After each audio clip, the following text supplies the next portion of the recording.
네, 안녕하십니까. 범일연세내과 이동영 원장입니다. 네, 여기는 부산에 있는 제 진료실이고요. 네, 오늘은 스튜디오가 아니라 제 진료실에서 여러분들 찾아뵙게 됐습니다.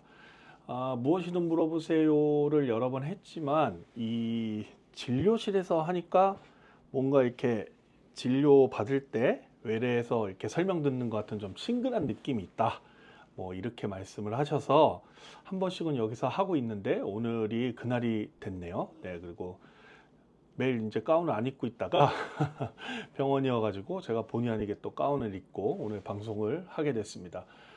매달 한 번씩 원래는 무엇이든 물어보세요를 하려고 했었던 건데 이번 주에 날짜가 좀 있다고 해서 지난번에 마지막 무엇이든 물어보세요 때 질문들을 워낙 많이 주셨는데 다 답변을 못 해드리고 끝내서 원래는 이제 저희 채널에서 라이브로 하려고 했었는데 그거보다는 비욘드에서 한번 더 하는 게 좋을 것 같다. 뭐 이런 의견들을 많이 주셔가지고요. 네, 물론 저희 채널에서도 라이브를 계속 할 거지만 오늘은 비욘드에서 라이브를 해보도록 그렇게 하겠습니다.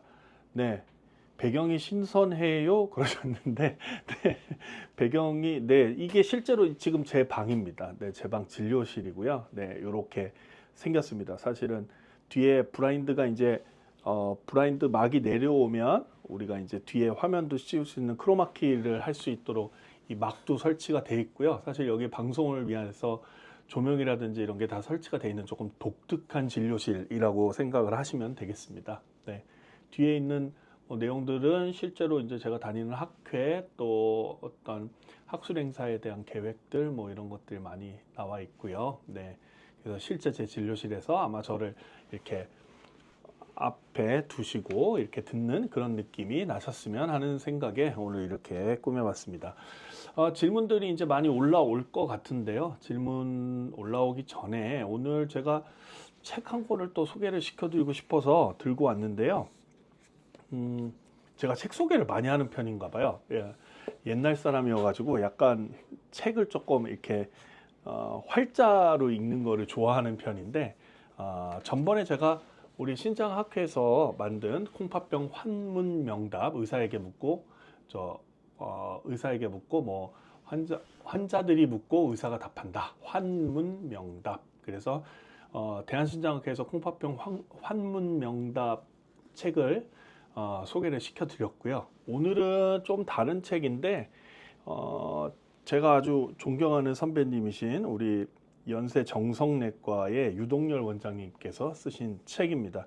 원래 유동열 교수님은 제 연대의대 선배님이시기도 하지만 이대 이화의대에서 오랫동안 신장내과 교수님으로 봉직을 하시다가 재직을 하시다가 나오셔서 지금 현재 서울에서 개원을 하고 계시는데 환자분들을 위한 아주 쉬운 혈액투석 지침서를 내셨어요. 그래서 제가 사실은 서평을 써달라고 저한테 부탁을 하셨는데 제가 감히 유동열 교수님 책에 뭐 서평을 쓸 수 있을 정도의 저 레벨은 안 돼서 사실은 예, 책만 제가 사서 오늘 소개를 좀 시켜드리고 싶습니다. 이거는 이제 내돈내산인데요. 여기 보시면 혈액투석 1, 2, 3이라는 책입니다. 이게 이제 1, 2, 3이 뭐냐면 하나의 혈액투석을 하시면서 생길 수 있는 여러 가지 문제들이 있어요. 그래서 이런 거에 대해서 키 메시지로 한 3개로 압축을 해서 이렇게 적어 주셨더라고요. 그래서 제가 읽어봤더니 너무 좋은 내용들이 많고 예를 들어서 투석은 몇 시간 해야 하나요? 이러면 요 위에 1, 2, 3 이렇게 해가지고 3개로 나눠서 설명을 아주 잘 해주셨더라고요. 그래서 유동열 교수님이 지금 원장님이시죠? 네, 유동열 원장님께서 써주신 이 혈액투석 1, 2, 3 이 책은 혈액투석을 받으시는 환자분들이나 또 혈액투석 환자분들을 가족으로 두신 보호자분들 또 의료진이 보시기에는 조금 뭐라 그럴까 좀 아주 기본적인 내용이라서 좀 그렇긴 한데 그냥 의료진 말고 혈액투석을 받고 계신 여러분들이 보시면 좋을 것 같다는 생각에 오늘 들고 와봤습니다. 아주 좋은 내용들이 되게 많고요. 실제로 투석 환자분들이 제일 고민하는 내용들을 굉장히 많이 적어 주셨더라고요. 뭐 당뇨병 환자 발 관리, 뭐 투석했을 때 뭐 뼈가 약해지는 것 같다. 예방접종 어떻게 해야 되냐. 운동 어떻게 해야 되냐. 저는 이게 되게 재밌었던 게 마음에 와닿았던 게 뭐 재밌다기보다 마음에 와닿았던 게 이거예요. 사실은 우리 환자들이 저한테도 꽤 많이 물어보시는데 이겁니다.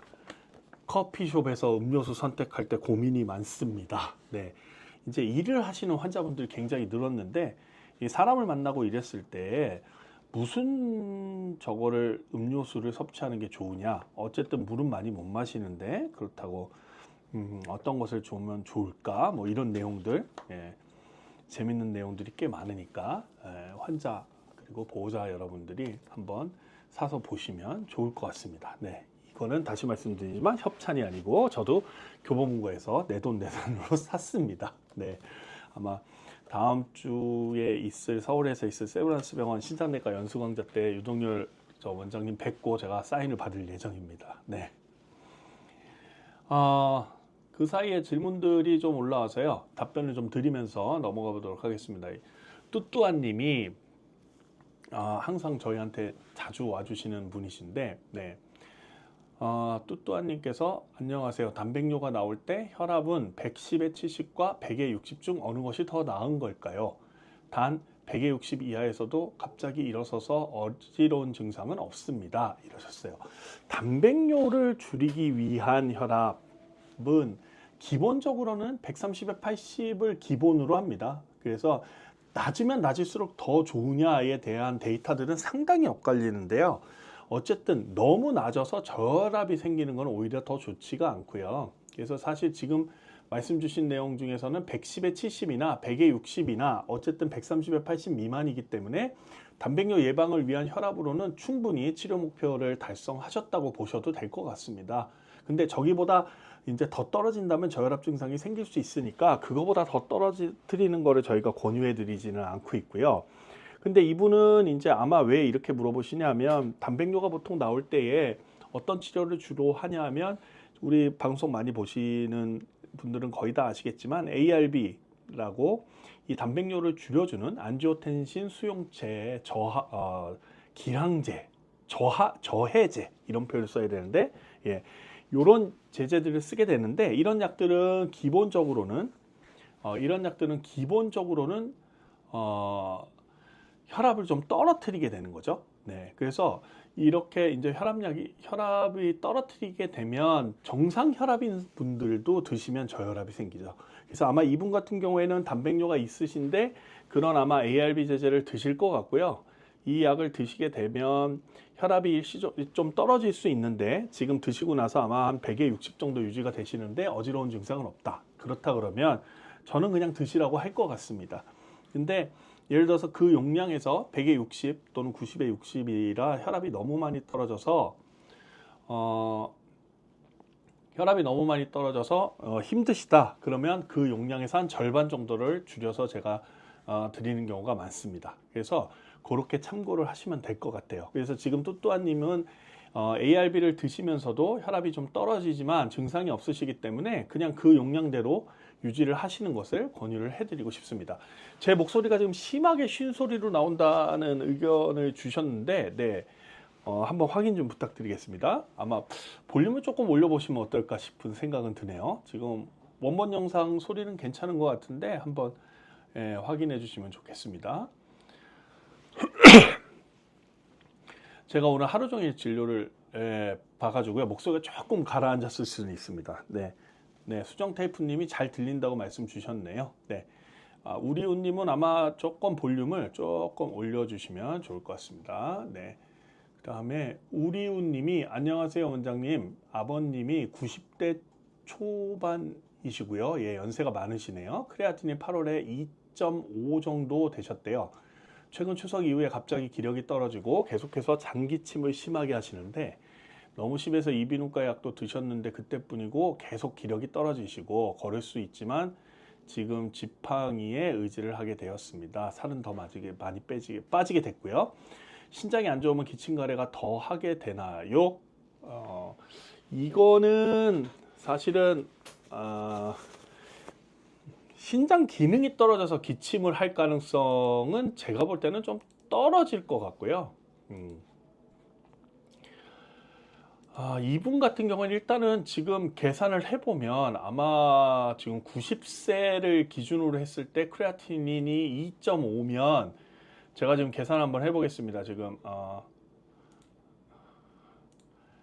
아, 제 목소리가 걸걸한 게 아니고 아버님 목소리가 걸걸하시다는 뜻이네요. 네, 제가 이거를 급하게 봐가지고 그렇게 본 것 같습니다. 네, 제 목소리는 또렷하게 잘 들리시는 모양이네요. 어쨌든 90세로 가정해서 크레아티닌 수치를 2.5를 넣어 보니까요. 지금 EGFR이 얼마가 나오냐면 아버님이시고 만 90세 기준 남자로 클릭해서 EGFR을 보면 네, 크레아틴 기준으로 한 EGFR은 24, 만성콩팥병 4단계에 이미 돌입을 하셨고요. 여기에도 이제 설명이 나와 있는데 생명 유지에 필요한 신장 기능을 겨우 유지하고 있다. 그러니까 굉장히 진행된 콩팥병 단계에 들어왔고요. 증상도 여기 적혀 있죠. 피로, 식욕 감소, 가려움증이 더더욱 악화가 되기 시작하고 이런 경우에는 이제 투석을 슬슬 준비를 하셔야 된다. 이렇게 보통은 말씀을 드리고요. 이분이 만약에 당뇨가 있으시다 그러면 보통은 15부터를 우리가 5단계라고 말씀드리는데 당뇨가 있으신 경우에는 EGFR이 한 20 정도 되면 20 아래로 떨어지게 되면 그때부터는 저희가 투석 준비를 미리 좀 시키는 편입니다. 당뇨 환자 같은 경우에는요. 아버님은 제가 볼 때는 지금 기침가래는 사실 콩팥 기능이랑은 연관이 없을 것 같고요. 기력이 떨어지시는 건 충분히 가능할 것 같습니다. 전형적인 요독 증상이고요. 그 다음에 이제 잘 못 걸으시기 때문에 점점 다리 근육이 빠지고 이것 때문에 이제 보행이 어려워지시게 되면서 앉아있거나 누워있는 시간이 더 길어지시면 훨씬 더 예후가 안 좋아요. 그래서 지금은 아버님 같은 경우에는 오히려 투석 준비를 좀 하시고 여기서 조금 더 떨어진다 그러면 투석을 조금 조기에 시작하시는 것도 방법일 것 같습니다. 네, 뭐 15, 10까지 떨어질 때까지 기다리는 건 아니고요. 전형적인 요독 증상이 있는 경우에는 조금 일찍 시작하실 수도 있습니다. 근데 제가 볼 때는 전형적인 요독 증상이 아닌가 하는 생각이 들어요. 네.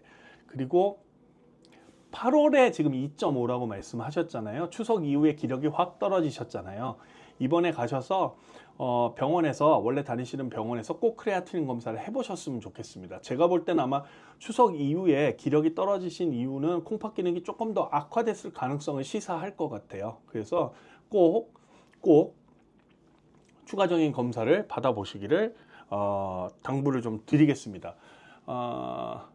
목소리가 이제 쉰 목소리 나오시고 이런 거는 이제 모기에 건조해지거나 이런 부분이랑도 연관이 있을 것 같고요. 근데 이비인후과에서는 뭐 특별히 문제가 없다고 들으셨다는 거는 이제 뭐 성대라든지 이런 신경마비라든지 이런 건 없으시다는 것 같고요. 그래서 기침가래가 계속된다.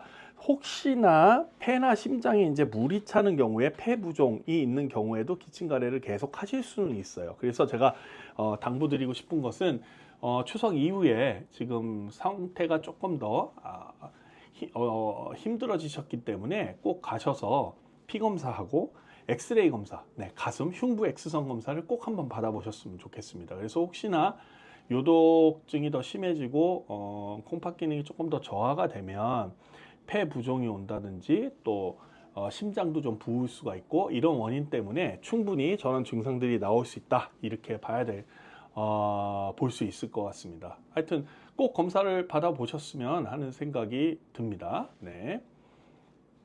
오프와이프 님도 들어와 주셨고요. 네. 쉬운 공간 안전 선생님 들어오셨네요. 네. 사랑방에서 얘기 나눈 것 같은 느낌이 정겹고 좋네요 그러셨는데 진료실이 사랑방처럼 느껴지려면 제가 잘해야 될 것 같다는 생각이 듭니다. 네. 네, 진료실이어 가지고 조금 딱딱하지 않을까 그런 걱정 좀 하는데 네, 하여튼 좋은 말씀 감사드리고요. 수정 테이프 님이 아주 정확하게 말씀을 주셨습니다. 네. 우리우님 아버님이 쉰소리가 나신다고 말씀을 해주셨고요. 네. 마이크를 조금 더 올려서 고정하면 더 나아질 수 있다 그러셔서 제가 조금 더 올려 보겠습니다. 네.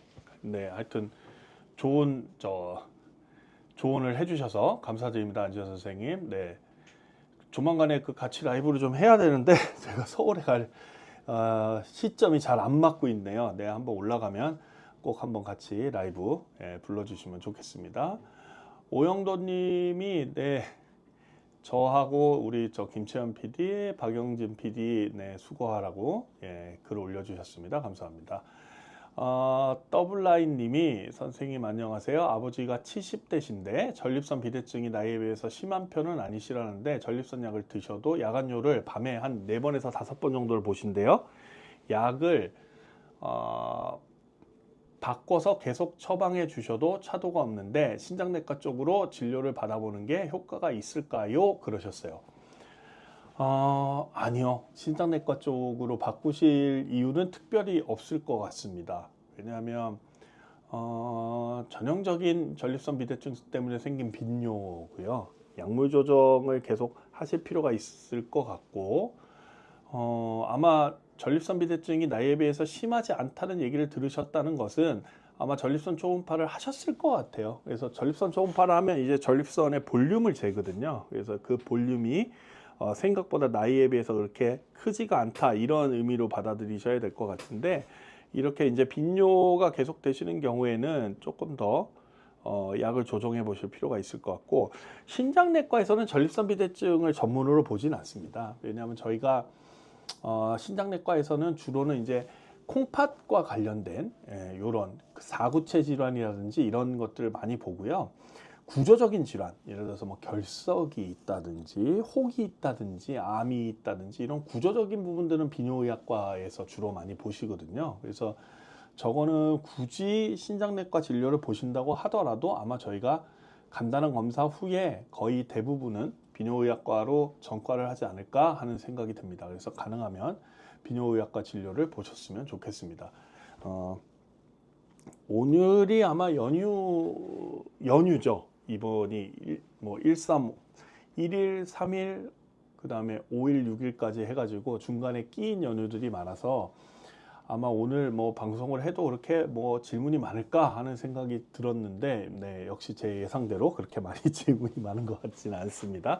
하여튼 보시고 네, 궁금한 거 있으시면 계속 좀 올려주시면 좋을 것 같고요. 그 사이에 제가 아까 말씀드린 혈액투석 1, 2, 3 내용 말고도 전에 제가 그 질문 주신 내용 중에서 답변을 못 드린 내용에 대해서 제가 조금 답변을 좀 드리고 싶은 게 뭐냐면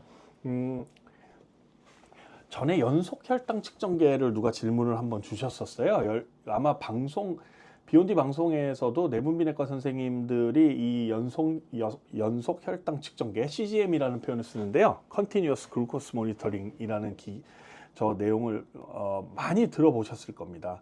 그 중에서 이렇게 여기다 이렇게 팔꿈치에다가 이렇게 붙이는 그런 그 모델들이 꽤 많이 나왔는데 제가 쓰고 있는 거를 그때 궁금해 하셔서 네, 제가 오늘 요거를 한번 들고 나와 봤어요. 여기 보시면 이게 PPL 같은데 잘못하면 이게 이제 덱스콤이라는 기기입니다. 그래서 여기 보시면 이렇게 작은 실제 크기 요거보다 조금 작아요. 작은데 요거를 이제 팔에 근육이 많은 쪽에 붙이고요.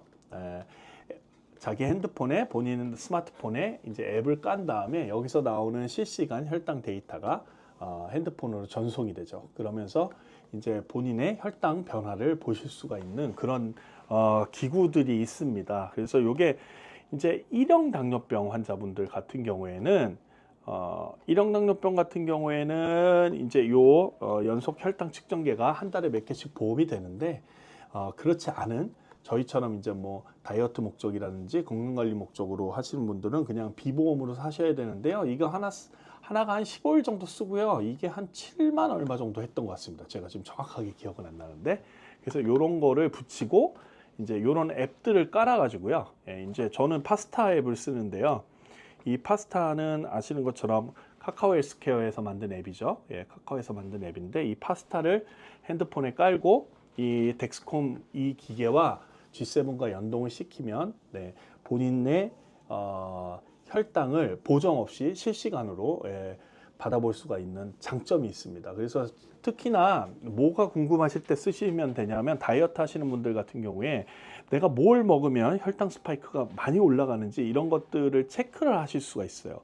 그러니까 경험상으로 보면 짜장면 같은 거 먹을 때 엄청나게 많이 올라가요. 짜장면이 우습게 볼 게 아닌 게 탄수화물도 탄수화물이지만 거기 들어가 있는 소스들에 설탕이 많이 들어가나 봐요. 그래서 엄청나게 혈당 스파이크가 많이 올라가더라고요. 그래서 그렇게 혈당 스파이크가 많이 올라가는 음식들을 조금 조심해서 드시라는 의미로 작용할 수가 있고, 또 운동 후에 또 혈당 변화, 또 가장 중요한 거는 사실 당뇨병 환자들의 저혈당을 막는 그런 역할을 많이 하죠. 그래서 그런 부분 하나 하고, 또 중요한 거는 혈당약을 처음 드시기 시작하면서 치료 효과를 판정을 할 때 저희가 당화혈색소 검사는 3개월에 한 번씩을 저희가 하는데, 이런 CGM 같은 경우에는 그때 바로 실시간으로 데이터를 볼 수 있는 장점이 있기 때문에 네, 이런 경우에는 굉장히 좋다. 네, 이렇게 생각하실 수가 있습니다. 그래서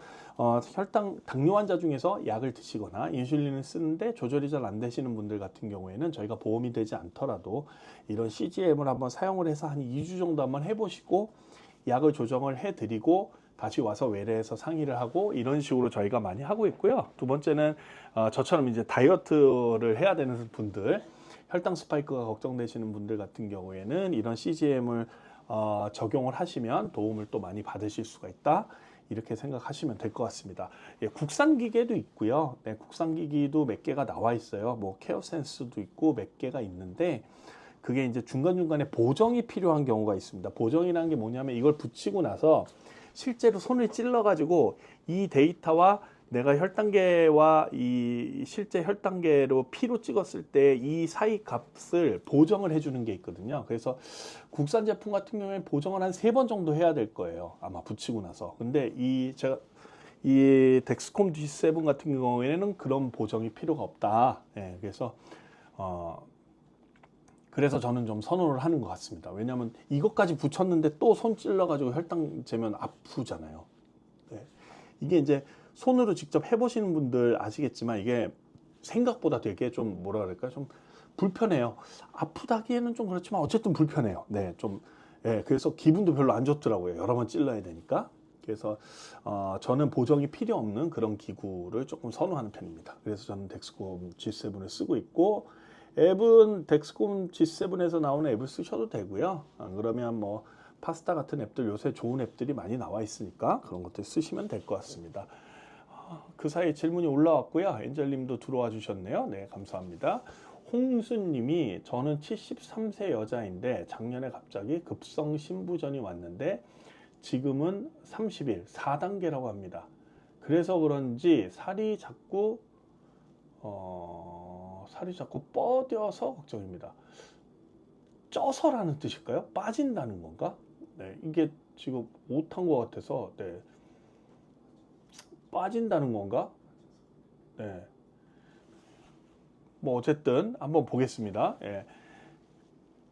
작년에 급성 신부전이 73세 여자분이신데 왔는데 이게 아마 100% 회복이 안 되고 지금은 만성콩팥병 이제 4단계가 아니라 이제 30에서 60까지를 3단계라고 하거든요. 그러니까 3단계 거의 이제 끝자락에 와 계신 건데, 아마 만성콩팥병이 온 이후에 충분히 회복이 안 되신 케이스 같아요. 그래서 지금은 3단계 이제 4단계 초입에 지금 와 계신 것 같은데, 쌀이 지금 빠진다는 건지 찐다는 건지를 제가 몰라서 뭐라고 답변을 못 드릴 것 같은데, 어쨌든 이런 경우에 무엇을 먹어야 하는지요의 기본은 어쨌든 진행된 콩팥병 이제 4단계로 진행하고 계시기 때문에 이런 경우에는 반드시 인하고 칼륨을 조심을 하셔야 된다는 거 제가 항상 말씀드리죠. 1, 2, 3단계까지는 식이 조절이 크게 필요 없다. 가장 중요한 식이 조절은 1, 2, 3단계에서는 무조건 저염식이 중요하다. 그 다음에 4단계, 5단계로 넘어가는 진행된 콩팥병에서는 무조건 인하고 칼륨 제한식이 필요합니다. 네. 그래서 이게 빠져서, 살이 빠져서라고 보는 게 맞을 것 같네요. 네. 살이 빠질 수밖에 없어요. 왜냐하면 이제 4단계 돌입을 하면 우리가 이제 단백 제한식을 하라고 말씀을 드려요. 단백질. 왜냐하면 아까 말씀드린 것처럼 4단계로 진행을 하게 되면 인하고 칼륨 제한식을 드시라고 우리가 말씀을 드리는데 단백질에 인이 많이 들어있단 말이에요. 그래서 단백질을 이제 좀 제한을 하라고 말씀드리는데, 그러면 뭐가 문제냐면 단백질을 섭취를 못하니까 근육이 계속 빠지게 되죠. 예, 그러니까 살이 빠지는 게 이제 진짜로 근육이 빠지게 되는 거예요. 그리고 지금 어머님 같은 경우에는 73세 여자신데 보니까 지금 연세가 드셨기 때문에 가뜩이나 이제 근감소증이 오는 나이신데 콩팥 기능이 떨어지면서 생기는 이런 문제들 때문에도 근육이 빠지고 또 단백질 보충을 쉽게 하시기가 어려워지죠. 왜냐하면 단백을 많이 먹으면 인이 올라가기 때문에 또 과도한 인 상승이 콩팥 기능을 더 떨어뜨려요. 요독처럼 작용을 한단 말이죠. 그래서 그런 부분 때문에 계속 악순환을 돌기 때문에 이게 참 어렵다. 그래서 앞에 제가 인 관련 투석 환자 또 신장 질환자들이 무슨 뭐를 먹어야 되느냐에 대한 방송들을 많이 했고요. 거기서 보시면 인내에서 제일 중요한 거는 이제 단백과 인의 비율을 잘 따져서 이 단백질의 함량은 높은데 인이 낮은 이런 단백질들이 있어요. 인 단백질 비율이라고 저희가 하는데 그런 게 낮은 단백질을 드시는 게 굉장히 중요합니다. 예, 그래서 거기에는 뭐 고기도 종류가 되게 많고요. 그래서 그거는 반드시 제가 앞에서 방송을 많이 했기 때문에 꼭 한번 찾아보시면 좋을 것 같습니다. 네, 신장에 좋은 음식, 나쁜 음식 뭐 이런 내용도 있고요. 최근에 작년이군요. 그것도 네, 올 여름인가? 네, 그렇게 하는 방송인데 한번 꼭 보셨으면 좋겠습니다. 네. 작은 아빠님이 원장님 신장 요관은 아니고요. 신장 자체의 결석이 5mm짜리가 있는데 주치의께서는 지켜보자고 하시는데 제거하지 않을 시 신장 기능에 어떤 영향을 줄 수 있을까요? 이렇게 물어보셨어요. 신장 안에 있는 결석은 사이즈가 5mm면 사실 1cm 미만이기 때문에 그렇게 크다고 보기는 어려워요. 그래서 저거 자체가 그렇게 큰 영향을 줄 것 같지는 않습니다. 근데 저런 게 이제 여러 개가 있고 사이즈가 커지고 또 굴러 내려와서 요관을 막는다든지 이런 문제가 생기면 이제 폐쇄성 콩팥 손상 이런 것들이 올 수는 있습니다. 하지만 저렇게 작은 사이즈의 하나밖에 없는 결석이 크게 문제가 될 것 같지는 않습니다. 그래서 너무 걱정하실 필요는 없으실 것 같고요. 아마 지금 비뇨의학과를 다니실 것 같은데 비뇨의학과 선생님과 잘 상의를 하셔서 규칙적으로 초음파 잘 받으시고요. 예, 사이즈가 커지는지 개수가 늘어나는지 이런 걸 잘 봐주시면 좋을 것 같습니다. 네, 그리고 우리 센스 있는 우리 PD님들 두 분께서 네, 신장에 좋은 음식과 나쁜 음식과 관련된 라이브 링크를 지금 걸어주셨네요. 그래서 꼭 이 링크를 한번 보시고 우리 홍수님은 한번 저 참고를 좀 해주시면 좋을 것 같습니다. 엔젤님이 네, 이제 갑자기 질문이 막 올라오기 시작했어요. 네, 엔젤님이 원장님 가정 자동 혈압계로 한 달 정도 체크했을 때 아침 기상 소변 후와 취침 전 아주 잘 적을 하셨네요. 네. 평균 혈압이 135에 85 정도 되면서 병원에서는 그 다음 무슨 검사를 하고 혈압약을 처방하나요? 들쑥날쑥이니 걱정이 돼요. 120에 80일 때도 있지만 140 이상 나오는 경우도 자주 있거든요. 평균 135에 85고 가정혈압이 그렇다 그러면 제가 볼 때는 이런 경우에는 고혈압으로 진단할 수 있어요. 네, 1단계 고혈압으로요. 왜냐하면 우리가 진료실 혈압으로 140에 90을 넘으면 우리가 1단계 고혈압이라고 말씀을 드리는데 이게 가정 혈압을 쟀을 때는 5 정도를 빼거든요. 평균 혈압에서. 그러니까 이분은 지금 135에 85라고 저한테 알려주신 거는 이분은 아마 고혈압의 기준을 알고 계실 것 같아요. 135에 85면 아마 1단계 고혈압으로 진단을 할 수 있을 것 같습니다. 그래서 그 다음은 무슨 검사를 하느냐, 일단 표적 장기 손상이 있는지를 봅니다.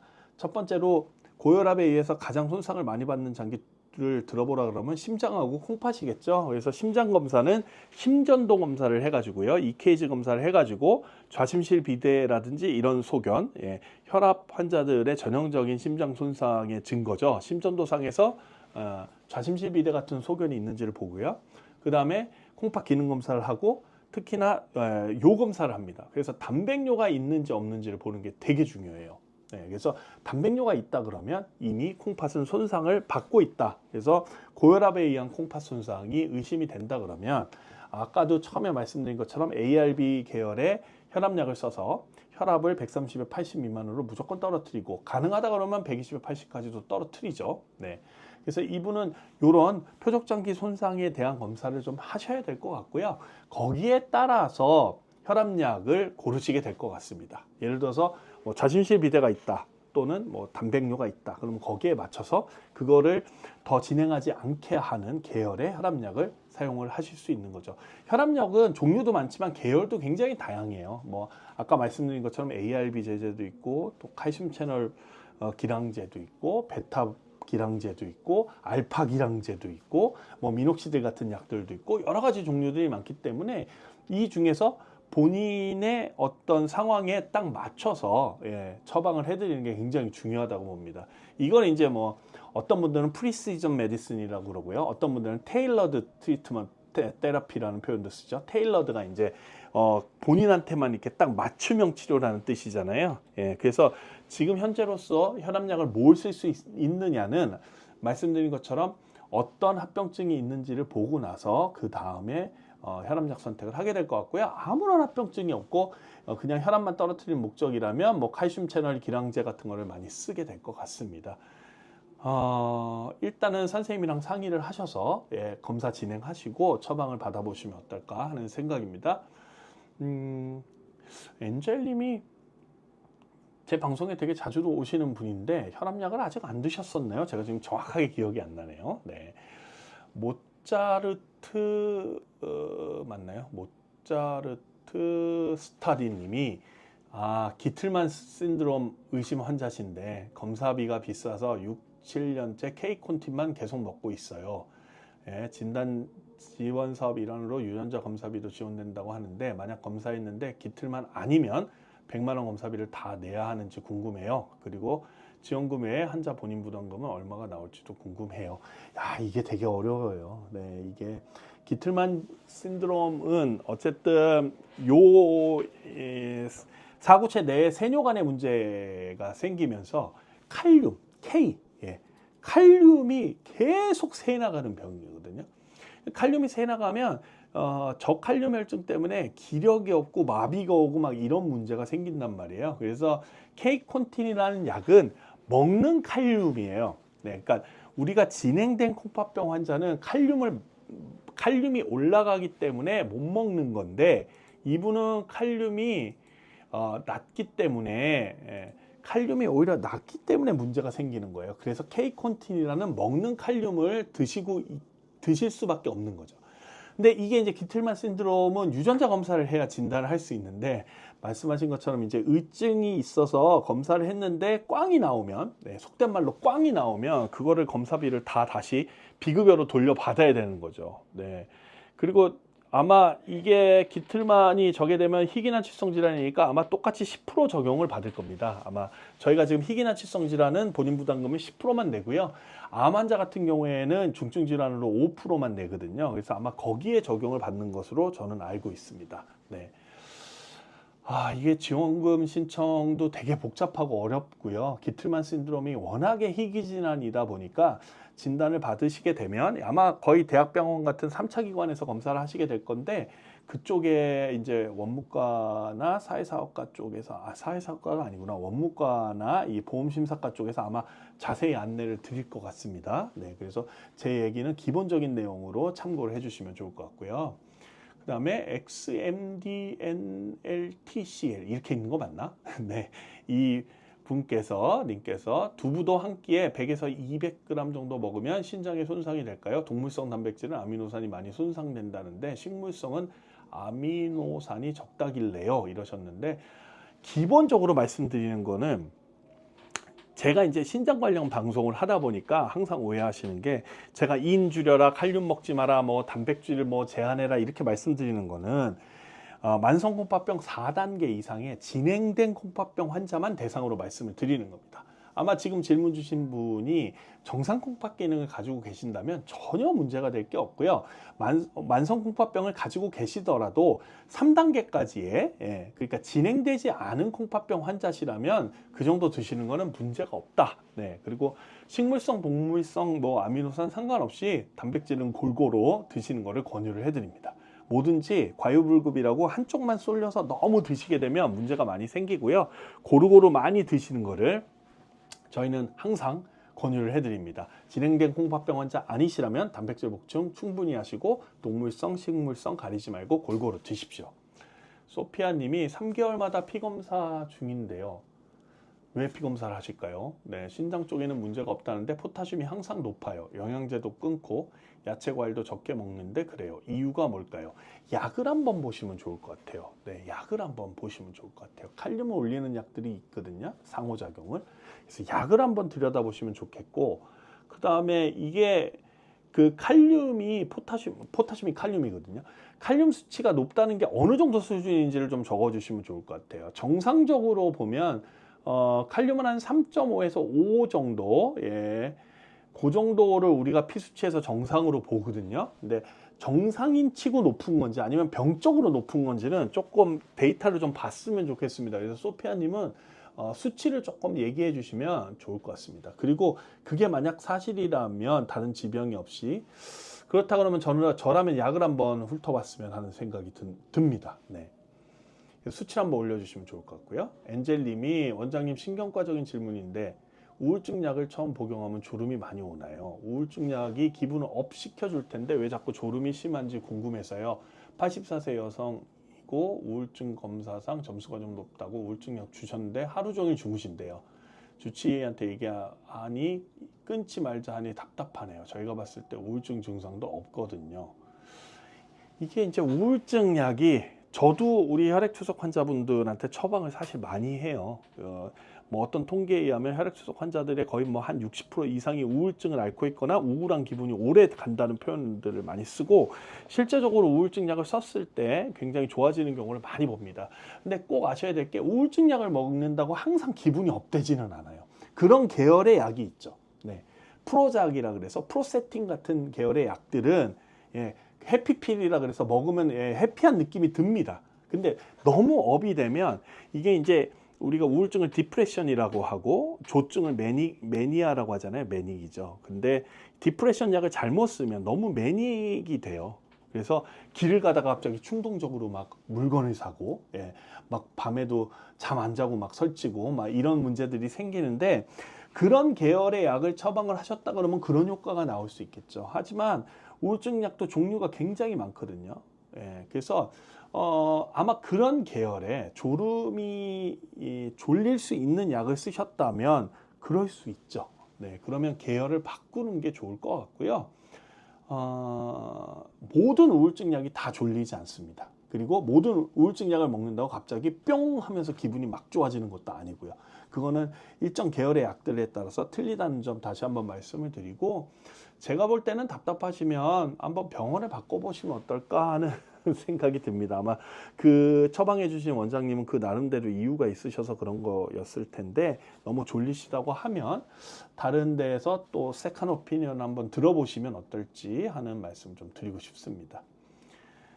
그 우울증 증상이 없어도 우울증이 되게 많아요. 네. 그게 이제 우울증도 진단을 하는 그 진단 기제, 그 이제 시험지, 지필고사 같은 시험지에다가 이제 시험을 보잖아요. 그래서 그거 가지고 우리가 객관적으로 평가를 하기 때문에 거기서 어느 정도 진단 기준을 넘었다고 하면 증상이 없어도 드시는 게 좋으실 수 있어요. 네. 그러니까 한번 고민을 해보시면 좋을 것 같습니다. 안수연 님이 저체중이신데요. 혈압이 가정 손목 혈압계로 80대 중반에서 40, 50대까지 나옵니다. 조금 짜게 먹으려고 하는데 괜찮은가요?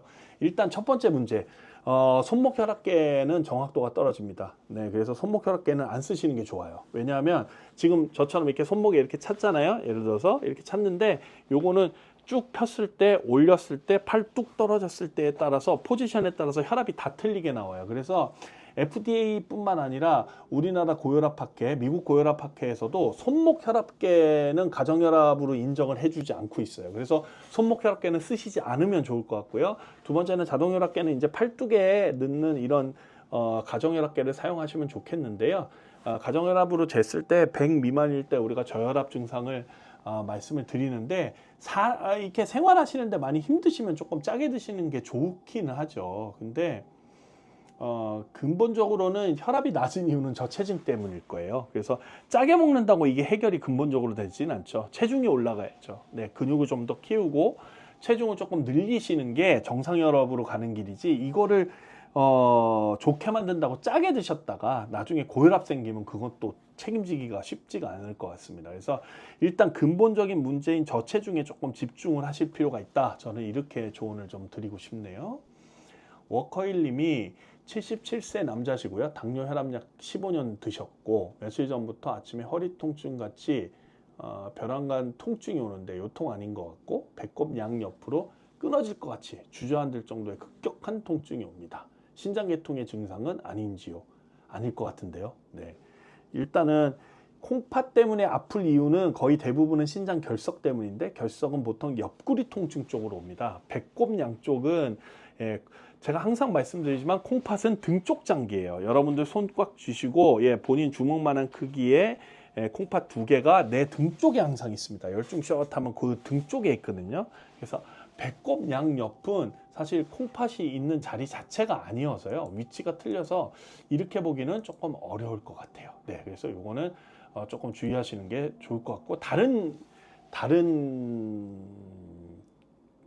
원인을 찾아보셔야 될 것 같습니다. 뭐 소화기 쪽에 문제가 있지 않을까 하는 생각은 그냥 지나가는데, 하여튼 뭐 초음파라든지 이런 검사, 단순 엑스레이 상에서 변비가 심하거나 장이 약간 이제 뭐 우리가 이제 영어로 일레우스라 그러는데 한국말로 뭐라 그러더라? 하여튼 장마비 뭐 이런 게 있어도 저런 증상이 생기실 수가 있으니까요. 연세가 좀 있으시니까 일단은 가까운 내과에서 진료를 좀 받아보셨으면 좋겠고요. 콩팥 쪽은 아닐 것 같다는 생각이 듭니다. 그 다음에 갑자기 질문이 확 올라와가지고요. 큰일 났네. 앞에서 너무 저걸 해가지고. 푸르나르님이 IgA 신증이시고요. 크레아틴 1.18에 EGFR이 52.4, 3단계네요. 네, 몸 상태에 대해서 설명 부탁드립니다. 나이하고 성별을 알려주셨으면 조금 더 자세히 말씀드릴 수 있겠지만, 이분은 만성콩팥병 3단계에 해당을 하시는 상태고요. 만성콩팥병 딱 중간에 지금 와 있죠. 3단계. 그 원인은 IgA 신증 때문이죠. 사구체 신염 중에서 우리나라에 가장 많은 패턴입니다. IgA 신증은 생각보다는 말기 콩팥병으로 진행하는 비율이 꽤 높아요. 그래서 이분은 규칙적으로 병원을 다니시면서 약물 조절을 하실 필요가 있고요.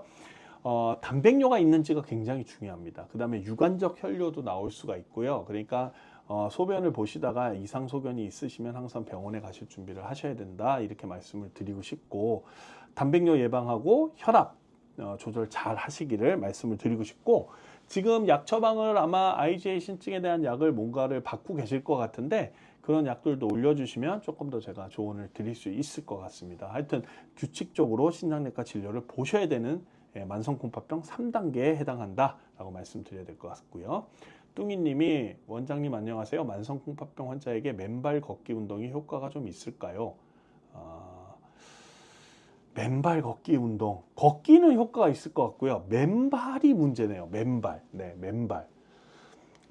만약에 만성콩팥병의 원인이 당뇨가 있으신 분이라면 절대로 맨발로 걸으시면 안 됩니다. 당뇨 환자는 절대로 맨발로 걸으시면 안 돼요. 상처가 나도 본인이 모르거나 굉장히 빨리 진행할 수 있기 때문에 절대로 맨발로 걷는 거는 저희가 권해드리고 싶지가 않고요.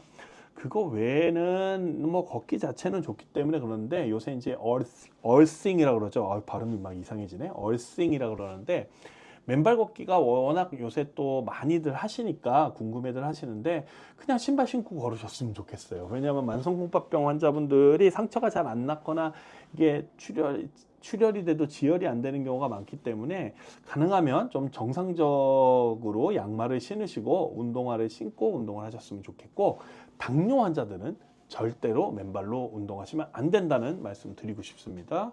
두 번째 질문이, 어릴 때 소변 검사하면 단백뇨가 나왔는데 성인이 돼서 건강검진하면 별다른 언급이 없습니다. 성인이 돼서 문제가 없다면 안심하고 지내도 괜찮은 거겠죠? 네, 이건 맞습니다. 네, 이게 이제 일시적으로 생기는 단백뇨예요. 그리고 혈뇨 없이 일시적으로 어렸을 때 단백뇨가 있다가 성인이 되면 없어지죠. 이거는 이제 왜 처음에 생기냐면 어렸을 때는 이 사구체 안에 이 망, 사구체 이런 필터들이 굉장히 이게 요밀조밀하게 이게 구성이 안 돼 있는 거죠. 미숙해졌다가 나이가 들면서 이게 이제 제대로 성숙을 해가지고 제 모양을 갖추면 단백뇨가 없어지거든요. 그래서 이거는 나이가 들면서 없어지는 단백뇨는 나중에 진행하지 않습니다. 그러니까 이거는 그냥 정상이라고 보고 사셔도 괜찮을 것 같습니다. 네.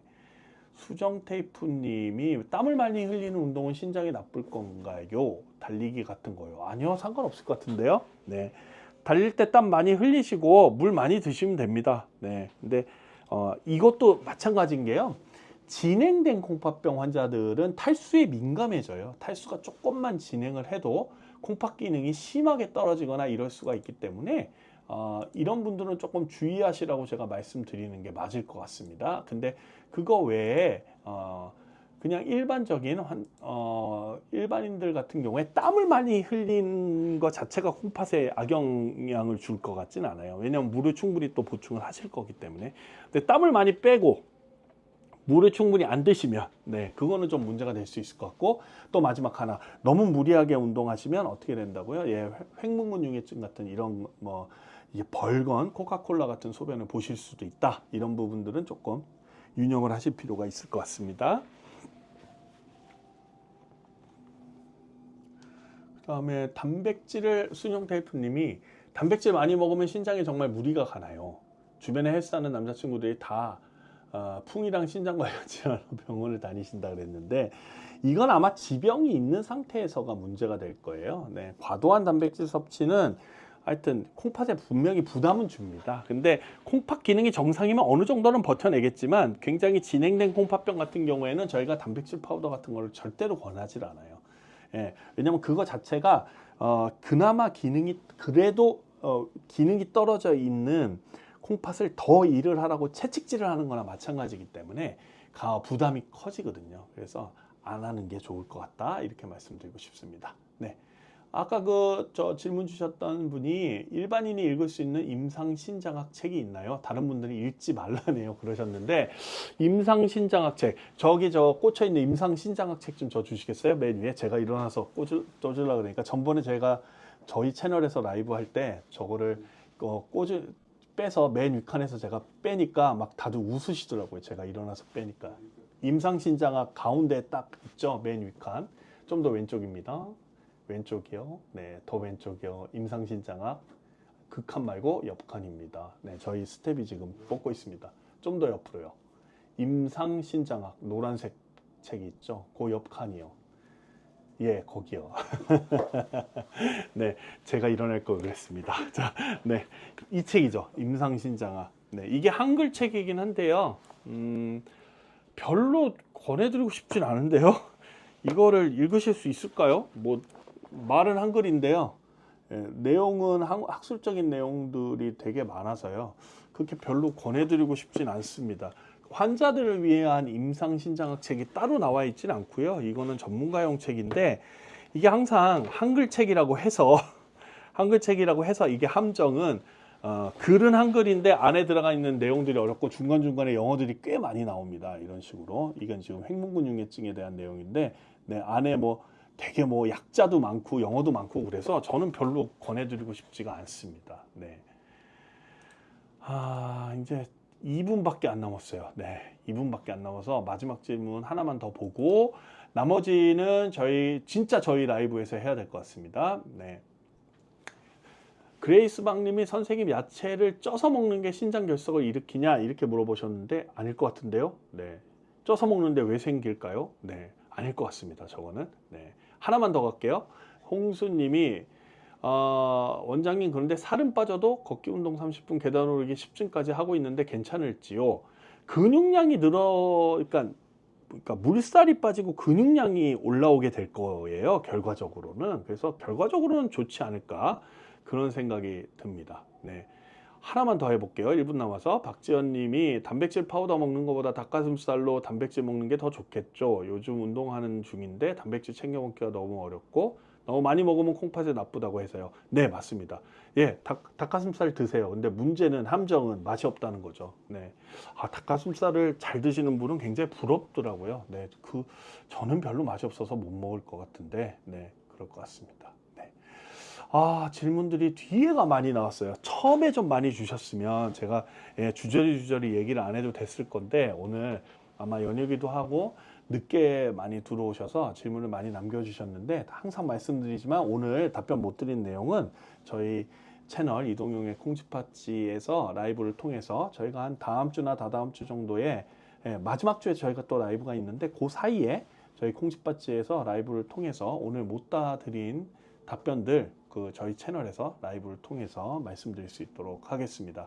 딱 7시 50분이네요. 아마 오늘 제 뒤에 방송에 제가 존경에 맞지 않는 우리 양철우 교수님께서 콩팥 관련 내용으로 아마 명사의 특강 뭐 이런 거 하시나 봐요. 예, 저도 굉장히 존경하는 교수님이고, 여러분도 오늘 혹시 제가 답변 못 드린 내용 이따가 양철우 교수님 나오시면 거기에서 또 질문 많이 올려주시면 좋을 것 같고요. 네, 범일연세내과 이동영 원장이 시켜서 질문 올렸다고 꼭 해주십시오. 네, 양철우 교수님 방송도 많이 시청해 주시기 바랍니다. 네, 오늘 방송 여기까지고요. 저희는 이달 말에 마지막 화요일 29일 날 낮 1시에 저희 항상 만나는 시간에 여러분들 다시 한번 콩팥병 무엇이든 물어보세요로 찾아뵙겠습니다. 네, 오늘 많이 와주셔서 감사합니다. 오늘 방송 여기까지입니다. 네.